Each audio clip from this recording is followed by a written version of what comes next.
This is the satellite image they told you would never exist. Look at it.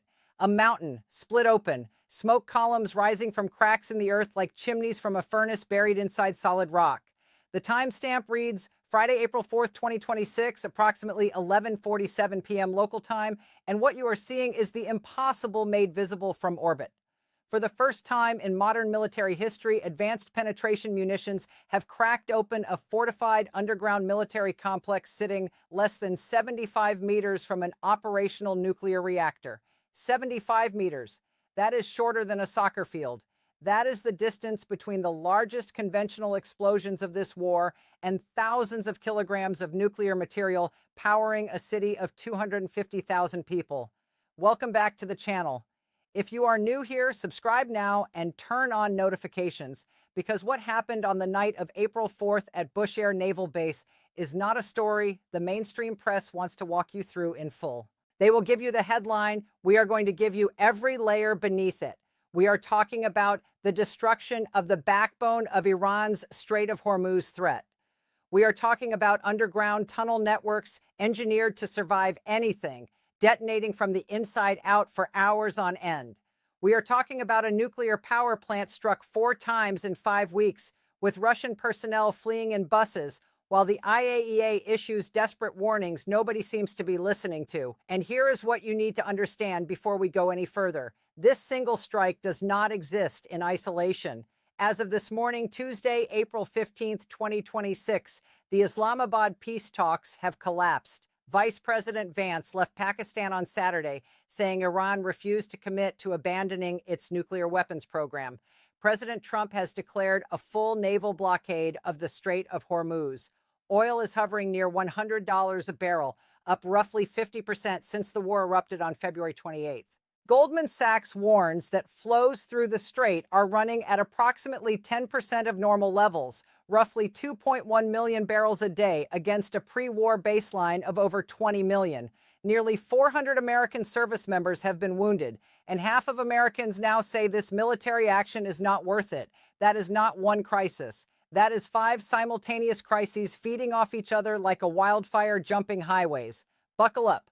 To understand why the April 4th Bushehr strike matters so profoundly, you have to understand what Bushehr actually is, because it is not a naval pier with a few patrol boats. Bushehr Naval Base sits on Iran's southwestern coast, directly facing the Persian Gulf. It houses the Revolutionary Guards Navy, the IRGCN, and serves as the primary operational hub for Iran's fast attack boat fleet. According to CENTCOM assessments released following the strike, the Shahid Mahalati Naval Boatyard at Bushehr was responsible for manufacturing and repairing the fast attack craft that form the core of Iran's asymmetric naval strategy. CENTCOM described it as representing a significant portion of Iran's entire small boat production and maintenance capacity. Not a setback, not a dent, a foundational loss. But here is where it gets technical, and this is the part nobody is explaining properly. Beneath the base lies a massive tunnel complex carved directly into the mountain itself. Sources familiar with the facility's construction describe multiple layers of reinforced concrete and steel, automated ammunition transport rails running through temperature and humidity-controlled corridors, multiple entry and exit points, and emergency evacuation systems. This was not a storage warehouse. This was an engineering masterpiece designed over decades to withstand exactly the kind of conventional bombardment the United States and Israel have been delivering since Operation Epic Fury began on February 28th. Iran spent an estimated $3.5 billion across its network of underground military facilities, and Bushehr was considered among the crown jewels of that investment. Now add the nuclear dimension. The Bushehr nuclear power plant, Iran's only operational commercial reactor, sits directly adjacent to this military complex. Built with Russian assistance and jointly operated by Iranian and Russian personnel from Rosatom, it generates roughly 1,000 megawatts of electricity for the surrounding region. Before the war, Rosatom had hundreds of employees living on site with their families. According to the Institute for Science and International Security, Airbus high-resolution satellite imagery from April 8th shows projectile impact points on an anti-aircraft artillery defensive site approximately 70 to 110 meters from the perimeter fence of the Bushehr nuclear power plant complex. The projectiles destroyed two anti-aircraft guns and caused a nearby structure to collapse. Debris patterns are clearly visible around both impact sites. The IAEA confirmed that one physical protection staff member was killed by a projectile fragment. Here's the chain reaction that unfolded. According to open source satellite imagery reviewed by multiple independent analysts, the April 4th strike targeted both surface infrastructure and underground facilities simultaneously. Craters appeared across piers, ship hangars, administrative buildings, and ammunition depots. But the truly devastating phase came next. Underground entrances and ventilation systems were hit with precision. The resulting chain reaction detonated ammunition stored within the depot itself. Secondary explosions rippled for hours through the mountain. Open source intelligence accounts describe partial collapses of tunnel sections and cratering consistent with deep penetration strikes. The munitions used are consistent with the GBU-72 Advanced 5K Penetrator, a 5,000-pound bunker buster that made its combat debut during Operation Epic Fury. This weapon uses GPS guidance and a high-explosive warhead optimized for post-penetration detonation. It was specifically developed to replace the older GBU-28 and offer substantially higher lethality against deeply buried and fortified targets. Now here's the impossible position Iran finds itself in. Repairing those tunnels is not a routine infrastructure project. Mountain engineering of this scale, under comprehensive international sanctions, without access to specialized equipment and materials, is a project measured not in months, but in years, possibly a decade. The Washington Post reported that 4 of Iran's key ballistic missile manufacturing locations and at least 29 ballistic missile launch sites have been damaged in the first 4 weeks alone. Iran built those tunnels as a shield. On April 4th, that shield did not just crack, it shattered from the inside out. But here is the catch, and this is where the situation escalates from a military story into something far more dangerous. The doctrine of underground invincibility was not just a military strategy. It was the psychological foundation of the entire Iranian defense architecture. For decades, Iranian state television broadcast footage of missiles moving along automated underground rails, rows of attack drones in tunnel corridors bathed in fluorescent light. The message to Washington, to Tel Aviv, to the entire world was simple and powerful. Come and strike us. We will survive down here. That message has now been fundamentally questioned. According to a recent CNN investigation, 77% of visible tunnel entrances across Iran have been hit since the war began. And here is what is truly alarming. U.S. intelligence assessments reported by the New York Times indicate that Iranian personnel are digging out bombed bunkers and returning them to service within hours. But at Bushehr, the damage was different. The secondary explosions from inside suggest the munitions stored within the tunnels detonated, creating destruction that cannot simply be excavated away. And this brings us to the Strait of Hormuz, because this is the variable that governs everything. 20% of the world's oil trade passes through that narrow waterway. Every oil tanker, every LNG carrier from the Gulf squeezes through that choke point. For decades, Iran's capacity to threaten that strait was the ultimate deterrent. The fast attack boats, the coastal defense missiles, the mine-laying operations, the attack drones, the coordination center for all of it was Bushehr. As of today, April 15th, the strait is operating at roughly 10% of normal capacity. Goldman Sachs projects that if the strait remains mostly shut for another month, Brent crude will average above $100 per barrel for the rest of 2026, with extended closure scenarios pushing prices to $120 in the third quarter. Dubai crude hit $166 per barrel on March 19th, its highest price on record. California gasoline exceeded $5 per gallon in the second week of March. The 32 International Energy Agency member states unanimously agreed to release 400 million barrels from emergency reserves, representing approximately 4 days of global consumption. Nobody is talking about what this means for your retirement account. Let me be specific. WoodMac has modeled the broader economic impact. If Brent crude averages $100 per barrel through 2026, global economic growth slows from a projected 2.5% to 1.7%. In a $200 oil scenario, a global recession becomes likely, with the world economy contracting by 0.5%. Your 401k, your pension fund, your grocery bill, your heating costs, they are all tethered to what happens in a narrow strip of water 7,000 miles from your front door. And the infrastructure that Iran relied upon to control that waterway just took a catastrophic blow. Sources inside the Pentagon say that a noticeable decline in Iranian naval patrol activity in the Persian Gulf has been observed since the April 4th strike. CENTCOM reports that over 120 Iranian vessels and 44 mine layers have been struck or destroyed since Operation Epic Fury began, but Iran has not folded. According to a senior Western official, Iran has been firing 15 to 30 ballistic missiles and 50 to 100 suicide drones per day across the region. U.S. intelligence estimates that despite thousands of strikes, approximately half of Iran's ballistic missile launchers remain intact. Iran is deploying decoys, keeping launchers inside caves, and using shoot-and-move tactics that mirror Iraqi Scud operations from Desert Storm in 1991. This is a war of attrition now, and both sides are bleeding. It gets worse. The nuclear safety dimension has elevated this conflict from a regional war to a potential global catastrophe. Iran's Foreign Minister Abbas Araghchi confirmed that the Bushehr nuclear power plant has been struck 4 times since the war erupted.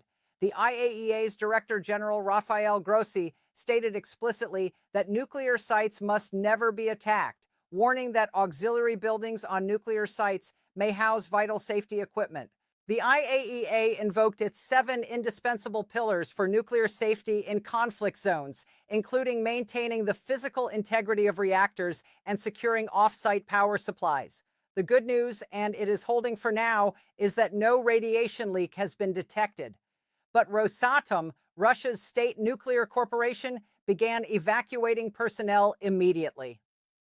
Following the April 4th strike, Rosatom's director announced buses departing the station carrying 198 people in the largest single evacuation wave. Russia publicly condemned the military activity near a reactor it helped build. That is Iran's strategic partner issuing a rebuke. That is a significant signal that should not be ignored. And here is the psychological dimension that explains Tehran's behavior at the negotiating table. For a regime that defined its identity through defiance, through the narrative that its underground fortresses made it invulnerable, the Bushehr strike represents something far worse than a military defeat. It is an identity crisis. Sources familiar with Iranian internal deliberations describe a regime caught between 2 competing imperatives. The hardliners, led by new supreme leader Mojtaba Khamenei, who was elected on March 8th to replace his father killed in the opening strikes, want escalation. They want asymmetric responses through proxies, cyber operations targeting critical infrastructure, surprise attacks that bypass conventional military logic entirely. The pragmatists, represented by Foreign Minister Araghchi and elements of the diplomatic corps, recognize that Iran's deterrence has been shaken and want to negotiate, while some leverage remains. The Islamabad talks were the testing ground for that internal debate, and they collapsed. Let me explain why the collapse matters for every American watching this. On April 8th, the United States and Iran agreed to a 2-week ceasefire mediated by Pakistan. Iran rejected a proposed 45-day framework and instead offered its own 10-point plan demanding recognition of its uranium enrichment program and the lifting of all sanctions. Vice President Vance, Special Envoy Steve Witkoff, and Jared Kushner flew to Islamabad on April 11th.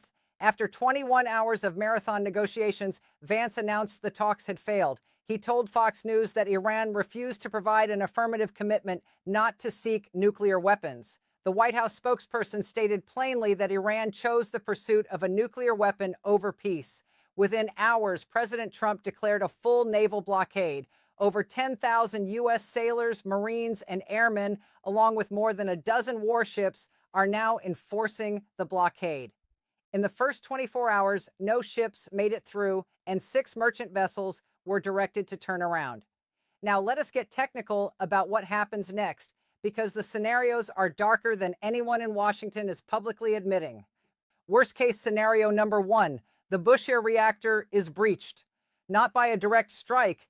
The United States and Israel have both communicated to Iran and Russia that the reactor is not a target, but by an accident, a stray munition, a miscalculation during combat operations 70 meters from the perimeter fence. An anti-aircraft gun fires at an incoming aircraft, and the return fire goes wide.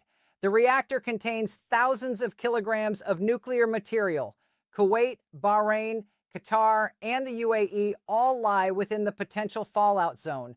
Their governments are acutely aware of this. Diplomatic channels have been activated at the highest levels. The entire Gulf's $1.5 trillion petrochemical economy sits downwind from a reactor operating adjacent to an active combat zone. Worst case scenario number 2. Iran plays the escalation card through its proxy network. Bushehr was not purely a conventional military installation. It was also part of the logistical infrastructure feeding weapons to the Houthis in Yemen, Hezbollah in Lebanon, and militias in Iraq.